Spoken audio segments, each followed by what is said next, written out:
નમસ્કાર, હું છું હિના અને આપ જોઈ રહ્યા છો ઇન્ડિયા ન્યૂઝ ગુજરાતના મહત્વના સમાચારની શરૂઆત કરીએ સૌપ્રથમ ભાવનગરથી। તો ભાવનગરમાં 1 મહિના પહેલા થયેલા લવ મેરેજ બાદ યુવતીના પિતા દ્વારા દીકરી અને તેના સાસરિયા પક્ષને ઘરે બોલાવી મારવાનો બનાવ સામે આવ્યો હતો।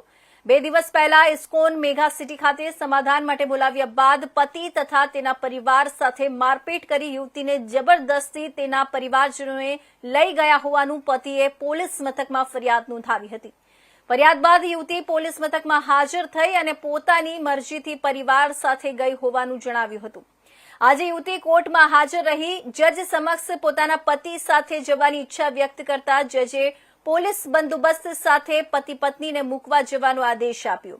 ત્યારબાદ પોલીસે ચુસ્ત બંદોબસ્ત વચ્ચે પતિ પત્નીને સાથે રવાના કર્યા।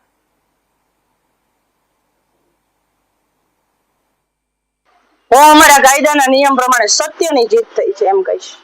કારણ કે ઘણા લોકોને એન કેન પ્રકારે ખોટું કરીને આ છોકરીને છોકરાને અલગ પાડવા હતા, પણ જે સત્ય હતું એ છોકરીએ ન્યાયાધીશને કીધું હશે ને ન્યાયાલયે સત્યનો સાથ આપીને સત્યની જીત કરી અને દીકરીએ કીધું કે મારે યશ સાથે જ રહેવું છે। આથી પોલીસ પ્રોટેક્શન સાથે ન્યાયાધીશે ઓર્ડર કર્યો અને બંને સાથે અત્યારે ગયા। 2 દિવસમાં ઘણા એવા વળાંકો આવ્યા, યુવતીનું સ્ટેટમેન્ટ ફરી ગયું, પાછું કોર્ટ સમક્ષ પણ સ્ટેટમેન્ટ જે ફરી ગયું, પોલીસની કેવી રોલ હતો આ બાબતે?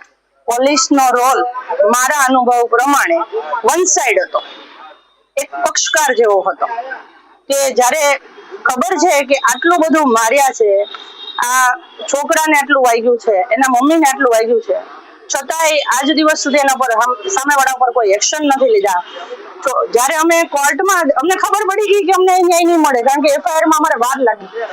આજે અમને ખ્યાલ આવી ગયો કે અહીંથી ન્યાય નહીં મળે, આથી અમારે તાત્કાલિક કોર્ટમાં સર્ચ વોરંટ દાખલ કરવું પડ્યું।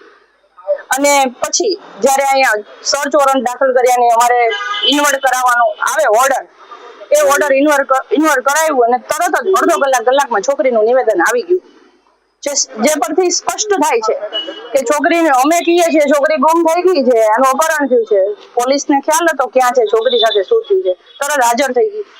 એ જ રીતે આજ સવારે એને હાજર કરવાની હતી ત્યારે પોલીસે કીધું છોકરીનો ફોન સ્વિચ ઓફ આવે છે, પણ અંતમાં ભલે જ્યારે લેટ તો લેટ, મોડું તો મોડું, પણ છોકરીએ સત્ય કીધું ને સત્યની જીત થઈ।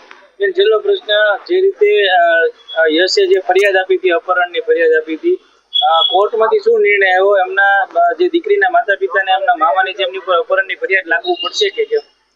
અત્યારે જે અમારો કોર્ટમાં કેસ દાખલ થયો હતો એ સર્ચ વોરંટ નહોતો, અરજદાર પતિ હતો અને એની પત્નીને ગોંધી રાખી છે, એનાથી દૂર કરવા માટે એનું અપહરણ કરીને લઈ ગયા છે।